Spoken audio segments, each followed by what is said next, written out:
हिमाचलमध्ये मुलींच्या लग्नाचं वय आता 18 वरून 21 वर्ष। मुख्यमंत्री सुखविंदर सिंग सुक्खू यांची मोठी घोषणा।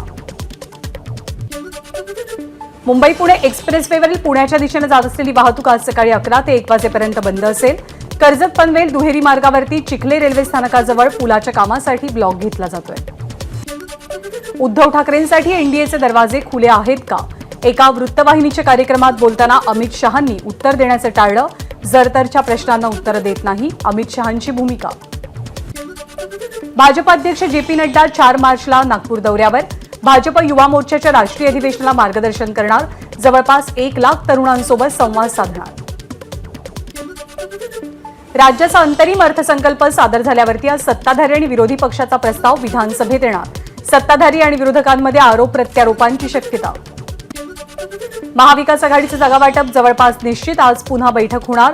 काही जागांच्या बाबतीत आजच्या बैठकीत अंतिम चर्चा होणार, तर मसुदा जाहीर करण्यात येणार असल्याची सुद्धा माहिती। भाजप नेते किरीट सोमय्यांनी उद्धव ठाकरेंच्या संपत्ती जाहीरनाम्याविरोधात दाखल केलेल्या याचिकेवरती आज उच्च न्यायालयात सुनावणी। ठाकरेंनी आपली मालमत्ता दडवल्याचा याचिकेतला आरोप। जरांगेंच्या टीकेनंतर फडणवीसांनी मराठा समाजासाठी काय केलं याची भाजपकडनं वृत्तपत्रात पानभर जाहिरात। खास करून मराठवाड्यामधल्या बीड, छत्रपती संभाजीनगर आणि जालना या 3 जिल्ह्यात वृत्तपत्रांमध्ये ही जाहिरात पाहायला मिळते। शाहू छत्रपती महाराजांनी पुन्हा एकदा दिले लोकसभा उमेदवारीचे संकेत। तुम्हाला अपेक्षित असलेली ब्रेकिंग न्यूज लवकरच येणार, पण ती फक्त ब्रेकिंग न्यूज नसेल तर जबाबदारी सुद्धा असेल। शाहू छत्रपतींचं सूचक विधान।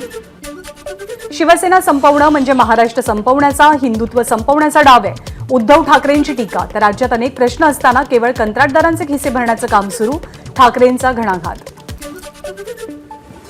पंतप्रधान नरेंद्र मोदी आज महाराष्ट्रात। यवतमाळमध्ये पंतप्रधान मोदींचा दौरा। राज्यातल्या 4900 कोटींच्या विकास कामांचं उद्घाटन आणि लोकार्पण। वणी वरोडा महामार्गाचं आज पंतप्रधान मोदींच्या हस्ते लोकार्पण। महामार्गामुळे जिल्ह्याच्या औद्योगिक विकासाला चालना मिळणार। पंतप्रधान नरेंद्र मोदी आज यवतमाळ दौऱ्यावर। संपूर्ण विदर्भातनं 3 ते 4 हजार पोलीस कर्मचारी आणि अधिकारी सभास्थळी तैनात। यवतमाळमध्ये सर्वात मोठा मेळावा होणार। मेळाव्याला 2.5 लाख महिला उपस्थित असतील, मंत्री गिरीश महाजनांचा दावा। यावेळेला पंडित दीनदयाल उपाध्याय यांच्या पुतळ्याचं सुद्धा उद्घाटन केलं जाईल। पंतप्रधान नरेंद्र मोदींचा यवतमाळ दौऱ्यानिमित्त विमानतळापासून सभास्थळापर्यंत लाकडी बॅरिकेडिंगजवळ पोलिसांचा मोठा बंदोबस्त। वर्धा ते कळंब आणि आष्टी ते अमळनेर अशा रेल्वेच्या 2 खंडांचं पंतप्रधानांच्या हस्ते लोकार्पण। सेंट्रल रेल्वेचे मुख्य जनसंपर्क अधिकारी स्वप्नील नीला यांची माहिती। मोदींच्या सभेसाठी बुलढाण्यामधनं 150 एसटी बसेस यवतमाळच्या दिशेने रवाना। एकाच वेळेला इतक्या बसेस सभेसाठी पाठवण्यात आल्यामुळे बुलढाण्यामधली प्रवासी सेवा मात्र कोलमडली। स्थानकावर प्रवाशांची प्रचंड गर्दी। पंतप्रधान मोदींच्या यवतमाळ दौऱ्यावरती ठाकरे गटाचे प्रवक्ते किशोर तिवारींची टीका। शेतकरी आणि महिलांना याआधी दिलेलं आश्वासन न पाळणाऱ्या मोदींना जाब विचारा, तिवारींचं आवाहन। सेंट्रल विस्टाच्या पार्श्वभूमीवर मंत्रालय परिसरात 7 एकर जागेवर महाविस्टा उभारणार मंत्रालय, विधिमंडळ। मंत्री आमदार यांची निवासस्थानं। एकूण 7.5 कोटींपेक्षा अधिकचा खर्च प्रस्तावित। मनोज जरांगेंना तुम्ही अतिरेकी ठरवणार आहात का? उद्धव ठाकरेंचा सरकारला सवाल। तर जरांगेंची मागणी सोडून त्यांच्या पाठीमागे का लागता? ठाकरेंचा सवाल। मराठ्यांना 10% आरक्षण दिल्याबद्दल भाजपचे प्रदेशाध्यक्ष चंद्रशेखर बावनकुळेंकडनं राज्य सरकारचं अभिनंदन। ओबीसी आरक्षणाला धक्का न लावता मराठ्यांना आरक्षण दिलं, बावनकुळेंची प्रतिक्रिया। सरकारनं मराठा समाजाला कायद्याच्या चौकटीत टिकणारं आरक्षण दिलं। आरक्षण का टिकणार नाही याची कारणं विरोधकांनी द्यावीत। मुख्यमंत्र्यांचा विरोधकांवरती निशाणा। प्रवीण दरेकरांच्या आरोपांनंतर राजेश टोपेंकडनं भूमिका स्पष्ट। जरांगेंच्या प्रकरणात 1% दोषी असू तर राजकारणातनं संन्यास घेईल, राजेश टोपेंची भूमिका। जरांगेंच्या पाठीशी असल्याचा आरोप पोरकटपणाचा। जरांगेंशी काडी मात्र संबंध नाही, शरद पवारांकडनं स्पष्ट। शिंदे फडणवीस जबाबदार व्यक्ती, त्यांनी आरोप करताना भान बाळगावं, शरद पवारांचा सल्ला। राजेश टोपेंवरचे आरोप 100% बिनबुडाचे। कोणत्याही चौकशीला सामोरं जाण्यास टोपे तयार, शरद पवारांचं विधान। आंतरवाली सराटीमध्ये ज्या पद्धतीने लाठीचार्ज झाला त्यासाठी शरद पवार आंतरवालीला गेले। या घटनेत उद्धव ठाकरे आणि शरद पवारांचा संबंध कुठेच नाही, जयंत पाटील यांची प्रतिक्रिया। 3.5 लाख शेतकऱ्यांच्या आत्महत्या आणि 250 मराठा तरुणांच्या आत्महत्येची एसआयटी चौकशी करा. बच्चू कडूंची मागणी. 15 मराठा मुख्यमंत्री होऊन गेले तर 140 मराठा आमदार असूनही आरक्षण का मिळालं नाही? कडूंचा सवाल. देवेंद्र फडणवीसांच्या समर्थकांची मुंबईत बॅनरबाजी. मनोज जरांगेंच्या आरोपानंतर मुंबईमध्ये भाजपचे बॅनर्स. सगळा महाराष्ट्र आपल्यासोबत या आशयाची बॅनरबाजी. राज्याच्या 2024 आणि 25 वर्षाच्या एकूण खर्चासाठी अंतरिम अर्थसंकल्प सादर. अर्थसंकल्पात 6,522 कोटींची तरतूद. अर्थमंत्री अजित पवारांनी मांडला अर्थसंकल्प. राज्यातली गुंतवणूक वाढवण्यावरती भर. अजित पवारांची माहिती. राज्याच्या अर्थव्यवस्थेचा आकारमान $1 ट्रिलियन करण्यासाठी महाराष्ट्र आर्थिक सल्लागार परिषदेच्या दिशादर्शक अहवालानुसार धोरणांची अंमलबजावणी. अयोध्या आणि श्रीनगरमध्ये महाराष्ट्र भवन उभारणार. अजित पवारांची घोषणा. सार्वजनिक बांधकाम विभागासाठी 19,936 कोटींची तरतूद. महाराष्ट्र राज्य पायाभूत विकास महामंडळामार्फत 7,500 किलोमीटर रस्त्यांची कामं. नगरविकास विभागाच्या कार्यक्रम खर्चासाठी 10,600 कोटींची तरतूद. ऊर्जा विभागासाठी अर्थसंकल्पात 11,934 कोटींची तरतूद. राज्य सरकारचं 7,000 मेगावॅट ऊर्जा निर्मितीचं लक्ष्य. अजित पवारांची माहिती. महाराष्ट्रातील रेल्वे मार्ग प्रकल्पांसाठी 15,554 कोटींची तरतूद. तर पाणी पुरवठा स्वच्छता विभागाला 3,875 कोटींच्या निधीची तरतूद करण्यात आली आहे. क्रीडा विभागासाठी 537 कोटींच्या निधीची तरतूद. महाराष्ट्रातील खेळाडूंच्या पारितोषिकाच्या रकमेत 10 पटींनी वाढ. अजित पवारांची घोषणा. सुवर्ण पदकासाठी 1 कोटी, रौप्य पदकासाठी 75 लाख, कांस्य पदकासाठी 50 लाख मिळणार. जलयुक्त शिवार अभियान 2.0 अंतर्गत 5,700 गावांमधील 1,59,886 कामांना मंजुरी. तर पर्यावरण आणि वातावरणीय बदल विभागासाठी 245 कोटींची तरतूद. पर्यावरणपूरक शेती साधनं वापरण्यासाठी शेतकऱ्यांना प्रोत्साहित करणारा अर्थसंकल्प.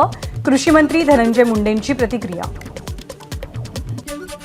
विकसित भारताच्या संकल्पनेला अनुसरून विकसित महाराष्ट्राला चालना देणारा अर्थसंकल्प. उपमुख्यमंत्री देवेंद्र फडणवीसांकडून अजित पवारांचं अभिनंदन. छत्रपती संभाजीनगरमध्ये सलग दुसऱ्या दिवशी अवकाळी पाऊस. वैजापूरच्या लोणी खुर्द गावात वादळी वाऱ्यासह गारांचा पाऊस. पिकांचं मोठं नुकसान. देशात दंगली घडवण्याचं काम सुरू, पण मतदार ठरवेल की सत्तेवरती कोण येणार. प्रकाश आंबेडकरांचं विधान. तर आंदोलन संपायचं नसेल तर जरांगेंनी निवडणूक लढवावी. आंबेडकरांचा सल्ला. फडणवीसांमध्ये हिंमत असेल तर पोलिसांचा अवमान करणाऱ्या नितेश राणेंच्या विरोधात कारवाई करावी. भिवंडी तालुक्यामध्ये जनसंवाद यात्रेतनं सुषमा अंधारेंचा फडणवीसांवर हल्लाबोल. अकोल्यामध्ये झालेल्या गारपिटीसह अवकाळी पावसामुळे शेतकऱ्यांचं प्रचंड नुकसान. गहू, हरभरा, तूर आणि भाजीपाला या पिकांना मोठा फटका. भाजप आमदार रणधीर सावरकर यांच्याकडून नुकसानग्रस्त भागांची पाहणी.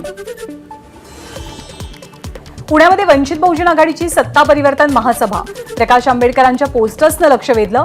प्रचारासाठी वापरलेल्या वाहनावरती पुण्याचे भावी खासदार असा उल्लेख.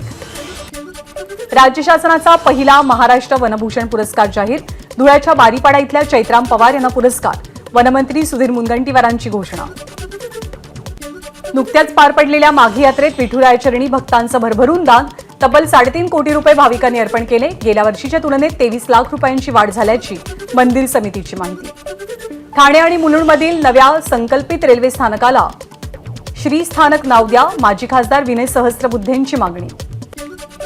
म्हाडा छत्रपती संभाजीनगर मंडळाच्या वतीनं 941 सदनिका आणि 361 भूखंडांच्या विक्रीसाठी सोडत जाहीर.